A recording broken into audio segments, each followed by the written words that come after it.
Hello everyone, my name is Chris Farmer and my demonstration topic is how to deliver insulin. Okay, so this here is an insulin bottle. See it? It has insulin in it right here. Okay, this is your alcohol swab. Okay, alcohol swab, and this is your needle. Okay, here. This is what it looks like when you take the top off. See the needle? Okay, now before you do anything, you tear your insulin, you take your alcohol swab, tear it open. It's important to make sure it's brand new, not dry, and you want to take the alcohol swab and wipe the surface of the insulin bottle because you don't want any dirt on it, or you don't want any germs, anything like that, because it's a needle going in there. Okay, you wipe that off. Okay, now since that is wiped off, you take the bottom of the cap off the needle, you take the orange top off the needle. Okay, and since it's, make sure your needles is not already used. You want to make sure it's brand new, because if it's brand new, then you know you got a little space in between. So when you take that off, you press up into the needle. Then what you want to do is you pull down and go to the amount of units you want to take. It'd be 5, 10, 15, but I'm gonna do 10 units. Okay.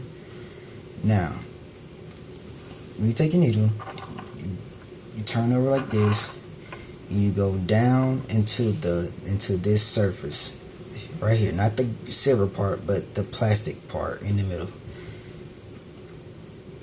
You go down to the needle, make sure it's in there, and then you press this to get the air out of the needle, because you don't want any air in it. Okay.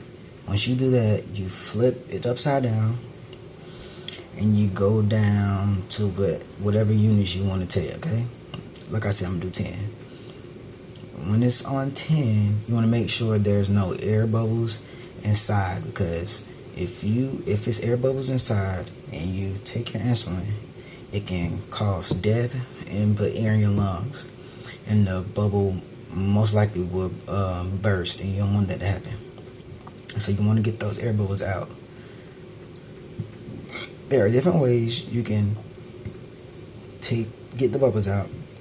Is if you squirt it back in the bottle like this and go back down to 10, and it shouldn't show any bubbles. Or if you do that, you can thump the needle and make the bubbles pop, and most likely it will not show any bubbles. Okay, and now you're ready to take your insulin. When you take your insulin, you want to take your alcohol swab. You take it in your shoulders, the fatty part of your shoulders, or the fatty part of your stomach, or the fatty part of your thighs. Okay, but when you do that, make sure there are not any knots in your arms, because what that is, if you're diabetic, if you have any knots in your arms, that means you've been sticking there too many times, and what that is fat that's built up in your arm, taking your shots there too many times, and your insulin is not going to travel within. It's not going to travel. It's going to stay in that certain spot. So that's why I mean, check for knots, make sure they're not any. Okay. I already took my insulin, so I'm not going to take it. But when you do it, you can have somebody do it for you, or use like a corner of a wall and prop your arm. And when you do it, you take your needle, hit it in the fatty part of your arm. Make sure you get all of your insulin. Okay? You should get all of your insulin out of the needle and take it out. Take your alcohol swab. Take your alcohol swab. Go over the shot that you took it at and throw everything away. Everything away.